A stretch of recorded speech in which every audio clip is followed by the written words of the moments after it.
இங்கிருந்து பாத்தீங்கன்னா ஒரு 12-13 கிலோமீட்டர்ல ஈஸியா நம்ம பீச் ரோட் பாண்டிச்சேரி மக்களுக்கு தெரியும். So Marakkanam to Tindivanam bypass ரோட்ல நமக்கு உள்ள வந்து ப்ராஜெக்ட் இருக்கு. நம்ம சுத்திட்டு வரணும்னு அவசியம் இல்லை. மரக்காணத்துல இருந்து வரும்பொழுது நடுக்குப்பம் வழியாவே உள்ள வந்துடலாம். அப்போ இந்த மாதிரி ஒரு இடத்த மொத்தமா கொடுத்து ரிஜிஸ்ட்ரேஷன் பண்ணுங்க அப்படின்னா நம்மளால முடியுமா? ஏன் முடியாது? இடம் தானே, முயற்சி பண்ணா கண்டிப்பா முடியும். சரி, என்னால முழுசாவும் பணம் கட்டி பண்ண முடியறதுக்கு கஷ்டம், முயற்சி பண்ணாதான் முடியும். சரி, பாதி அமௌண்ட் அது கட்டிட்டு பண்ணலாம் இல்லையா? பாதி அமௌண்ட் கட்டிட்டு ரிஜிஸ்ட்ரேஷன் பண்ணலாம் அப்படின்னாலும் முடியும்.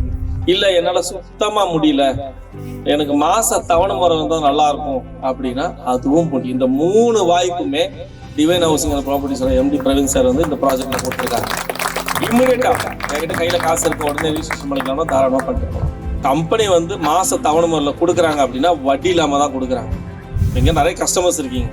அப்போ நமக்கு ஒரு லேண்டு வாங்குறோம் அப்படின்னா வட்டி இல்லாம தான் கம்பெனி கொடுக்கறது. இதை கரெக்டா ஒரு 10ஆம் தேதியிலிருந்து 15ஆம் தேதிக்குள்ள கட்டிடும். அப்போ நம்ம குடும்பத்துக்கு இந்த பயன்படுற விஷயம் மாச தவணை முறையில் எடுத்தாலும் சரி, பாதி அமௌண்ட் கொடுத்து எடுத்தாலும் சரி, முழுசா கொடுத்து எடுத்தாலும் சரி, நம்ம பிள்ளைங்களுக்கும் நம்ம குடும்பத்துக்கும் சார்ந்தது தான் நம்ம எடுக்கிறோம். அப்போ அந்த ஒரு விஷயத்த நாம கையில எடுத்து பண்றோம் அப்படின்னா சமூகத்துக்கு அப்புறம் நம்ம பிற்காலத்துக்கு அப்புறம் நம்ம பேர் வந்து நிக்கணும் அப்படின்னா நம்ம பிள்ளைங்களுக்கு ஏதாவது ஒண்ணு எடுத்து வச்சு கொடுத்தா மட்டும்தான் நம்ம பேரை சொல்லுவாங்க. இதான உண்மை. இன்னைக்கு அன்றாடத்துல நடந்துட்டு இருக்க விஷயம், நமக்கு ஒரு சொத்து இருக்கு, நம்ம பேர்ல ஒரு சொத்து இருக்கு அப்படின்னா நம்மளோட மதிப்பு மரியாதை வேற இருக்கா? உண்மைதானுங்களா? இங்க இருந்து நம்ம மக்களுக்கு தமிழ்நாட்டுக்குள்ள இந்த இடம் கொடுத்தாலும் பாண்டிச்சேரி மக்களுக்கும் நியர்பைல தான் கொடுத்துருக்காங்க. இங்க இருந்து கரெக்டா பாத்தீங்கன்னா பாண்டிச்சேரி பஸ் ஸ்டாண்டுக்கு வெறும் 36 கிலோமீட்டர் தான். ஆனா பாண்டிச்சேரி பார்டர் பாத்தீங்கன்னா உங்களுக்கு 15-18 கிலோமீட்டர் வந்தா வந்துடும்ல சார். பாண்டிச்சேரி பார்டர் பாத்தீங்கன்னா உங்களுக்கு 15-18 கிலோமீட்டர்லயே உங்களுக்கு பார்டர் வந்துடும். பட் ஆனா உங்களுக்கு பஸ் ஸ்டாண்ட் வரைக்கும் இங்க இருந்து கணக்கு போட்டாலே வெறும் 36 கிலோமீட்டர் தான். அப்போ நமக்கு அங்க இருந்தும் மக்களுக்கு சர்வீஸ் கொடுக்கறதான விஷயமாவும் சென்னையில இருந்து பேசிக்ல எடுத்துட்டு வந்து கொடுக்கறதுக்காக தான் இந்த ஒரு பாயிண்ட்டை சூஸ் பண்ணி ப்ராஜெக்ட் இங்க கொடுத்துருக்காங்க. இந்த மாதிரி நமக்கு ஒரு வாய்ப்பு கொடுத்து அவருக்கு ஒரு பாராட்டு கொடுக்கலாம். சரி, இந்த இடத்துல சரி ஏதாவது போக்குவரத்து இருக்கா அப்படின்னா இது பஸ் ரோடு பார்த்துருப்பீங்க. அந்த தார் ரோடு ஃபுல்லா பஸ் ரோடு தான். இங்க இருந்து சென்னைக்கு பஸ் இருக்கு, மரக்காணத்துக்கு இருக்கு, திண்டிவனத்துக்கு இருக்கு, பாண்டிச்சேரிக்கு இருக்கு, கடலூருக்கு இருக்கு. இந்த மாதிரி சுத்தி நம்ம போயிட்டு வர்றதுக்கு எல்லா ரூட்டுக்குமே இங்க வந்து பஸ் கொடுத்துட்டு இருக்காங்க. பஸ் சர்வீஸ் இருக்கு, பிரைவேட்டும் இருக்கு, கவர்மெண்ட்டும் இருக்கு. 2 டைப் பஸ்ஸும் இங்க வந்து கொடுத்துட்டு இருக்காங்க. அதே மாதிரி ஷேர் ஆட்டோ ஃபெசிலிட்டிஸும் இருக்கு. இங்க இருந்து மரக்காணம் போறதுனாலும் ஷேர் ஆட்டோ இருக்கு, திண்டிவனம் போறதுக்கும் ஷேர் ஆட்டோ இருக்கு. கம்பெனியோட டிவைன் ஹவுசிங் அண்ட் ப்ராப்பர்ட்டிஸோட லைஃப் லாங் கனவு லட்சியம் எல்லாமே என்ன அப்படின்னா மேக்சிமம் கம்பெனில இருக்கிற ப்ராஜெக்ட் எல்லாமே பஸ் ரோடு மேலதான் இருக்கும். அந்த மாதிரி தான் மாச தவணை முறையா இருந்தாலும் சரி, டெடிகேஷன் இருந்தாலும் சரி, எதுவா இருந்தாலும் இது வரைக்கும் கொடுத்துட்டு இருக்கோம்.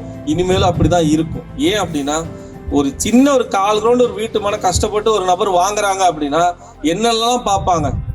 சுத்தி பஸ் இருக்கா, வீடுங்க இருக்கா, பசங்களுக்கு போயிட்டு வர்றது சௌகரியம் இருக்கா, ஹாஸ்பிட்டல் பெரிய பெரிய ஹாஸ்பிட்டல் இருக்கா, எல்லாமே பார்ப்பாங்க. இதுதான் ஒரு நிறுவனத்தோட தலைவரா இருந்து பார்க்குற விஷயங்கள். அவ்வளவோ அத்தனை விஷயமும் அந்த இடத்துக்குள்ள அமையணும் அப்படின்ற கான்செப்ட்ல தான் இந்த மாதிரி ப்ராஜெக்டை வந்து தேடி எடுக்கிற விஷயம். அப்போ நமக்கு பஸ் ரோடு மேலேயே இருக்கு அப்படின்னா ஒரு 5 வருஷம் இதே ப்ராஜெக்ட் இன்னொரு 5 வருஷம் கழிச்சு பார்த்தீங்க அப்படின்னா இதோட டோட்டலி டெவலப்மெண்ட்டே வேற மாதிரி இருக்கும். இப்போ ரம்சான் ஒரு கம்பெனின்னு சொல்லிட்டு பார்த்தீங்கன்னா இப்போ ஒரு ப்ராஜெக்ட் எடுத்திருக்காங்க. 21 கோடி ரூபா சம்திங் எதோ எடுத்திருக்காங்க. 22 ஆகஸ்ட் 2024 ஆடு கொடுத்துருது டிவியில் வந்து நியூஸ்ல வந்து. இங்க இருந்து கரெக்டா ஒரு 6 கிலோமீட்டர்ல கழுவேலி பறவைகள் சரணாலயம் ஒண்ணு இருக்கு இல்லையா? பாண்டிச்சேரி மக்களுக்கு தெரியும், சென்னை மக்களுக்கு அதிகமா தெரியறதுக்கு வாய்ப்பு இல்லை. அப்ப இங்க இருந்து ஒரு 6 கிலோமீட்டர் டிஸ்டன்ஸ்ல கழுவேலி பறவைகள் சரணாலயம் இன்னைக்கு அதை ப்ராசஸ் பண்ணிட்டு இருக்காங்க. வேர்ல்டுலயே 2வது இடம் சதுப்பு நிலக்காடுன்னு. அப்போ இங்க இருந்து டூரிஸ்ட் பிளேஸ் எப்படி நம்ம சென்னையை ஒட்டி செங்கல்பட்டு பக்கத்துல வேடந்தாங்கல் இருக்கு இல்லையா, பார்த்துருக்கோம். அதே மாதிரிதான் இங்கேயும் டெவலப்மெண்ட் பண்ணி கொண்டு வராங்க. கிட்டத்தட்ட சரியான ஒரு ப்ராஜெக்டை வந்து அந்த கம்பெனி கொண்டு வராங்க. அப்போ ஒரு 6 கிலோமீட்டர்லயே நமக்கு அந்த ப்ராஜெக்ட் இருக்கு, அதுவும் பஸ் ரோடு மேலேயே கொடுக்குறோம் அப்படின்னா அந்த இடத்துல டெவலப்மெண்ட் வந்தாலே இதோட டோட்டல் என்டையர்லி வேற. 2வது இன்னைக்கு ஈசிஆர்ல வந்தப்போ பார்த்துருப்பீங்க, டெவலப்மெண்ட் அந்த அளவுக்கு டெவலப்மெண்ட், ரோடெல்லாம் அகலப்படுத்திட்டு இருக்காங்க, வளர்ச்சி வேற மாதிரி போயிட்டு இருக்கு. அப்போ ஒரு ஈசிஆரை ஒட்டி ஒரு 12 கிலோமீட்டர்ல நமக்கு ஒரு ப்ராஜெக்ட் இருக்கு அப்படின்னா என்னைக்குமே அதோட மதிப்பு கூடுமா குறையுங்களா? நல்ல மழை பெஞ்சதுன்னா கூட ஒரு சொட்டு தண்ணி சைட்ல நிக்காது. இப்போ மழைக்காலம் தான், நல்ல ஒரு மழை பெஞ்சது நேத்தெல்லாம், பட் ஆனால் சைட்டை பொறுத்த வரைக்கும் தண்ணி நிற்காது. அது சென்னை மக்களுக்கு ரொம்ப தேவைப்படுற விஷயம். ஏன்னா நிறைய பேர் தண்ணியில் பாதிக்கப்படுறாங்க. அப்போது சைட்டை பொறுத்த வரைக்கும் நல்ல மேடு, ஒரு சொட்டு தண்ணி நிற்காது. என்னதான் மழை பெஞ்சாலும் வடிஞ்சு போயிடும். இதோ நேற்று நல்ல மழை பெஞ்சுது, ஆனால் கால் வைக்கும்போது கொஞ்சம் அழுத்தம் இருக்குது.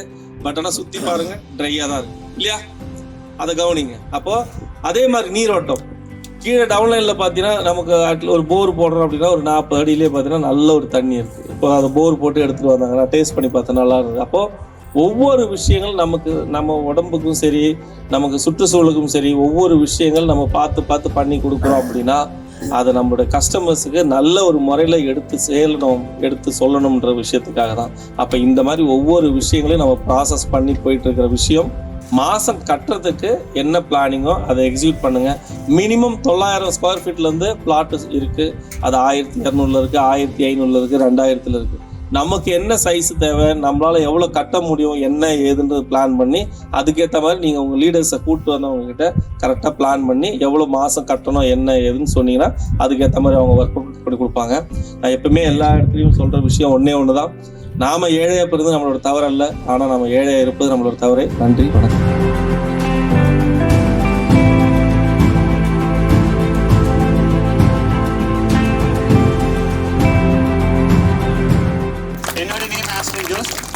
ஹவுசிங் அண்ட் ப்ராப்பர்ட்டிஸில் தான் இருக்கேன்.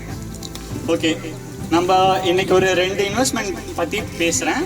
ஃபஸ்ட்டு நம்ம டைமை இன்னைக்கு இன்வெஸ்ட் பண்ணியிருக்கோம். அதாவது இந்த டைமில் இங்கே வந்த ஒவ்வொரு கஸ்டமரும் உங்களோட டைமை நீங்கள் இன்வெஸ்ட் பண்ணியிருக்கீங்க, அதுக்காக பெரிய தேங்க்ஸ். அந்த இன்வெஸ்ட்மெண்ட்டை எப்படி ஃபுல்ஃபில் பண்ணலான்னா நம்ம லேண்டு, செகண்ட் இன்வெஸ்ட்மெண்ட் லேண்டை பற்றி தான் சொல்கிறேன். நம்ம வந்த நோக்கம் ஒரு லேண்டை பார்க்க வந்திருக்கோம். லேண்டை பாருங்கள். ஃபஸ்ட்டு வேக்கண்ட் லிஸ்ட் எல்லாமே உங்களுக்கு தெரிஞ்சிருக்கும். உங்களுக்கு எது பிடிச்சிருக்கோ அந்த லேண்ட் பிளாட்லேயே போய் நெல்லுங்க. அது கூட நீங்கள் கனெக்ட் ஆகுங்க, ஃபீல் பண்ணி பாருங்கள், கண்டிப்பாக பிடிக்கும். அதை நீங்கள் ஃபஸ்ட்டு ஒரு 900 ஸ்கொயர் ஃபீட் போதும்னு வந்தீங்கன்னா இன்னும் கொஞ்சம் பிகராக ட்ரை பண்ணுங்கள். ஒரு 1200, 1500, 2400 எடுக்க வந்தீங்கன்னா 3000 கூட எடுங்க. அது உங்களோட ஒரு ட்ரை பண்ணிங்கன்னா உங்களால் முடியும். கண்டிப்பாக ட்ரை பண்ணுங்கள். அதுக்கப்புறம் இது இஎம்ஐ கான்செப்ட் இருக்குது. 0% இன்ட்ரெஸ்ட்டில் தான் பண்ணுறோம். ஏன்னா யாருமே இன்ட்ரெஸ்ட் எக்ஸ்ட்ரா பே பண்ணக்கூடாதுன்ற ஒரே நோக்கம் தான். ஸோ உங்களுக்கு பிடிச்சிச்சுன்னா கண்டிப்பாக கம்பெனியோட பேசுங்க, கண்டிப்பாக வாங்குங்க. தேங்க்யூ. எப்பவுமே தெரிஞ்சுங்க, நீங்கள் எந்த ஊரில் இருக்கீங்கன்னு முக்கியம் இல்லை.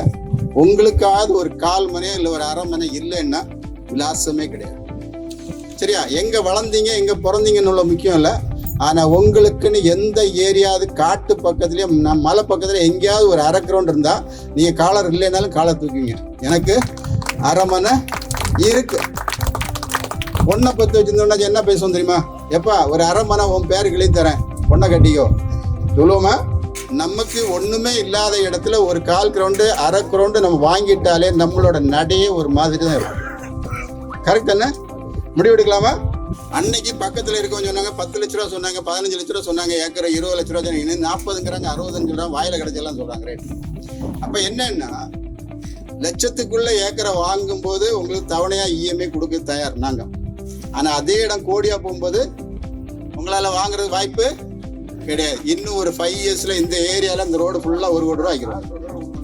1 கோடியிலேருந்து 2 கோடி ரூபா இந்த ரோடு ஃபுல்லாக. இப்போ ரேட் ஏற்றிட்டாங்க, இங்கே போயிடுச்சு. இப்போ என்னன்னா மெயின் ரோட்டில் 1 கோடி வந்துன்னா எங்களால் இஎம்ஐ கொடுக்க முடியாது. கிடைச்ச வாய்ப்பை பயன்படுத்திங்க. இன்னைக்கு சொன்ன விஷயம், உங்களுக்கு விலாசம்னு ஒன்று வேணும்னா நீங்கள் ஒரு இடத்த புக் பண்ணுங்க. அதுக்கு புக் பண்ணுறதுக்கு ஒரு வாய்ப்பு தரேன். 4 டைப்பில் நம்ம சைட்டு வியாபாரம் பண்ணிட்டு இருக்கோம். ஒன்று எங்கிட்ட பணமே இல்லை சார். எப்படி? பணமே இல்லை, ஒரு அட்வான்ஸ் மட்டும் கட்டிக்கிறேன், மாதம் என்னால் முடிஞ்ச தவணை நான் கட்டிக்கிறேன்னாலும் எங்கள் கம்பெனி, நம்ம கம்பெனி ரெடி. எவ்வளோ அட்வான்ஸு? 10,000 ரூபா. 10,000 ரூபா எடுக்க முடியுமா? இன்னைக்கு 10,000 ரூபாய்க்கு யோசிச்சிங்கன்னா இன்னும் 5 வருஷம் கழிச்சு இதே இடம் அட்வான்ஸே 5 லட்ச ரூபா தான் இருக்கும். எப்படி? என்ன சொல்லுவாங்க தெரியுமா? ஆனால் 50% கட்டுங்க, அட்வான்ஸே சொல்லுவாங்க. மீதியை தவணையில் வாங்கன்னு சொல்லுவாங்க. 12 மாதம் கொடுப்பாங்க. கரெக்ட் தான், எல்லாம் ஒன்று தான். இப்போ அடுத்தது ஒன்று கொண்டு வரேன். 10,000 ரூபா கொடுத்து புக் பண்ணிட்டீங்கன்னா உங்களுக்கு பிளாட் நீங்கள் சூஸ் பண்ணிக்கலாம். அதுக்கப்புறம் மாத தவணையாக கட்டிக்கலாம், கட்டி முடிச்சுக்கலாம். இந்த சைட்டை பொறுத்த வரைக்கும் சில விஷயங்கள் சொல்லணும். என்ன சொல்லணும் அப்படின்னா, இந்த இடத்த நீங்க சுத்தி வரும்போதெல்லாம் பாத்தீங்கன்னா என்னென்ன காய்கறி பார்த்துருக்கீங்கன்னு தெரியாது. அவ்வளவு விளைச்சல் அதிகமான இடம் தான், நல்ல இடம், ஃபர்ஸ்ட் கிளாஸ் இடம், பூமி அந்த மாதிரி பூமி. தண்ணிக்கு எந்த பஞ்சமும் கிடையாது. மெயினா தண்ணி தான் மெயின். அது மட்டும் இல்ல வந்து இங்கேருந்து பஸ் ரூட் இருக்கு பாத்தீங்கன்னா, சென்னைக்கு இங்கேருந்து டைரக்டா பஸ் ஏறிடலாம். சென்னைக்கு பஸ் ஏறிடலாம், இங்கேருந்து ஏறிடலாம். பஸ் இங்கேருந்து இருக்கு, இதுதான் மெயின். நிறைய பேர் கேட்பாங்க பஸ் இருக்கா, ட்ரெயின் இருக்கா? 100% பஸ் இருக்கு. இப்போ டைமிங் பஸ், ஆனால் சென்னைக்கு போகிறது டைமிங் பஸ், அதை யூஸ் பண்ணீங்க. அடுத்தது என்ன அப்படின்னா, இன்னைக்கு இங்கே இந்த பக்கம் வரும்போது ரோடை பார்த்தீங்களா, திண்டிவனத்துக்கும் மரக்காணத்து ரோடை பார்த்தீங்களா எவ்வளோ அகலம்னு பாருங்க. இந்த அகலமான ரோடு தான் இடம் டெவலப்மெண்ட் பண்ணுறதுக்காக அறிகுறி. இதுதான் புரியுதுங்களா உங்களுக்கு? எந்த ஏரியாலெல்லாம் ஹைவே மாதிரி பைபாஸ் மாதிரி டெவலப் பண்ணியிருக்காங்களோ அந்த இடத்துல இருந்து 10 கிலோமீட்டர் தூரத்துக்கு வந்து ஒரு 5 வருஷத்துல கிட்டத்தட்ட நீங்க வாங்குறத விட பல மடங்கு விலை போகக்கூடிய இடம் தான் இந்த இடம். அதுக்கு உங்களுக்கு அடையாளம் வந்து அந்த பைபாஸ். புரியுதுங்களா? இதுதான் நீங்க நோட் பண்ணுங்க. இடம் வாங்குறவங்களாம் சும்மா யோசிக்க விட, இடம் வாங்குறவங்களாம் இதை யோசிக்கணும். எந்த இடத்துல பைபாஸ் இருக்கோ அந்த இடத்துல 2 மடங்கு விலை ஏறும், விட்டுறக்கூடாது. ரைட்டா? அடுத்தது என்ன அப்படின்னா, இன்னைக்கு 100 பேர் இருக்கீங்க, ரைட்டா? இந்த 100 பேர் என்ன பண்ணி ஒரு பிளாட்டை வாங்குறீங்கன்னு வச்சுங்களேன், நீங்க மெதுவா கட்டி அதாவது வரக்கூடிய வருமானம், லேடிஸ் சொல்லி கொடுக்க வேண்டிய அவசியம் இல்லை. ஹஸ்பண்ட் பணம் கொடுக்க இடத்துல ஒரு 100 ரூபா, 50 ரூபா, 200 ரூபான்னு எடுத்து ஒரு உண்டியில தூக்கி சேர்த்து போட்டு கொஞ்சம் கொஞ்சமா தெரியாம எடுத்து போட்டு அந்த பணத்தை 1 மாசம் கழிச்சு நீங்க எடுத்து பார்த்தீங்கன்னா 5000 சேர்ந்து வரும். நீங்க நினைச்சீங்கன்னா நடக்கும். நல்ல பிளாட்டுகளை சூஸ் பண்ணுங்க. இந்த ரேட்டுக்கு வந்து உங்களுக்கு இஎம்ஐல கொடுக்கறதுக்கு யாருமே இல்லை, நம்ம அதுதான் கொடுக்குறோம். அடுத்தது என்னன்னா, பஸ் ரூட்ல கிடைக்கிறது வாய்ப்பு இல்லை, அதுதான் கொடுத்துருக்கோம் பஸ் ரூட்ல. 2 பாண்டிச்சேரி மக்களுக்கு வந்து நியரஸ்ட் இதுதான் ஊரு. எங்க சென்னையில இருந்து வரும்போது கூட தள்ளி வரும். ஆனா அவங்க ஏன் சென்னையில உள்ளவங்க புக் பண்ணியிருக்காங்கன்னு அர்த்தம்னா, பாண்டிச்சேரியை பேஸ் பண்ணி தான் வந்திருக்காங்க. ரைட்டா? இன்னைக்கு இந்த ஏரியால பிளாட் கொஞ்சம் இருக்கிறது வாய்ப்பு இருக்கு. நெக்ஸ்ட் சண்டே 100% இருக்காது. அதை இப்பவே சொல்லிடுறேன். ஏன் இல்லைன்னா, இன்னைக்கு ஃபெஸ்டிவல், அதாவது நல்ல நாள், சாமி கும்பிடணும், அந்த மாதிரி நிறைய காரணங்கள் இருந்தனால கிட்டத்தட்ட ஒரு 65% கஸ்டமர் வரல இன்னைக்கு. புரியுதுங்களா? 65% கஸ்டமர் வந்துருந்தாங்கன்னா இன்னைக்கு எல்லாருமே பிளாட்ல தான் நின்று இருப்பாங்க. இதுதான் உண்மை. அதனால மிஸ் பண்ணாம பார்த்துங்க, புக் பண்ணுங்க. நன்றி, வணக்கம்.